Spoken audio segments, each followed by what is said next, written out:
We're tracking a more than 3-year-old murder investigation. Back in 2015, 80-year-old Stanley Stowik Sr. was killed in his Cumberland home. No one has been charged with the crime. Despite the time that's passed, police continue using new tools to find his killer. Eyewitness News reporter Steve Nielsen takes a look at this cold case investigation, learning more about the crime and the man who was once called the unofficial mayor of Cumberland. He joins us now live in studio with what he's uncovered. Steve? Well, Mike Shannon, cold case detectives across the state created a new initiative at the end of last year, a deck of playing cards, each card with the face and story of an unsolved murder. Tonight, we bring you another of these 52 cold case investigations, Stanley Stowik, the Two of Hearts. 1935, Stanley Stowik was born in Cumberland. He grew up just down the road. Detective Peter Sweet showed me Stowik's family photos. The Cumberland kid became a man in the Navy, seeing the Golden Gate Bridge and writing postcards to his brother. Hello, John and June, how's married life?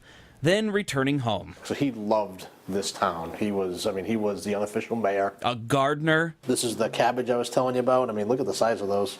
They're as big as him. Briefly a member of the Cumberland Police Department, and by all accounts, quite the character.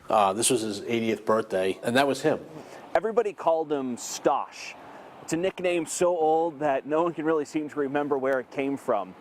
On the last night of his life, he came here, Broad Street in Cumberland, the American Legion post, being social like always, and then he went home. And was likely attacked when he walked into the door. It was October 9th, 2015. Stosh was killed in his Indiana Street home by homicidal violence. When you work on a cold case, yes, you become very invested, not just in finding the killer, but also in that person's life. Oh, 100%.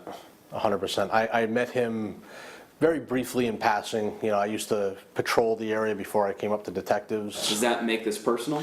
It does. In 2016, Sweet says one tip led him and a state police dive team to this Providence pond. You know, unfortunately, it didn't bear any fruit that time. Now, he's added the investigation to the pack of Rhode Island cold case cards, hoping tips will come in. We want closure for the Stowik family. We want Stanley to rest in peace, you know.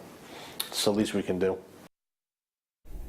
Do you remember any details about Stanley Stowik? Call 1-877-RI-SOLVE. And if you go to WPRI.com, you can learn more about this case and more of our coverage of these cold case cards. I'm Steve Nielsen, Eyewitness News.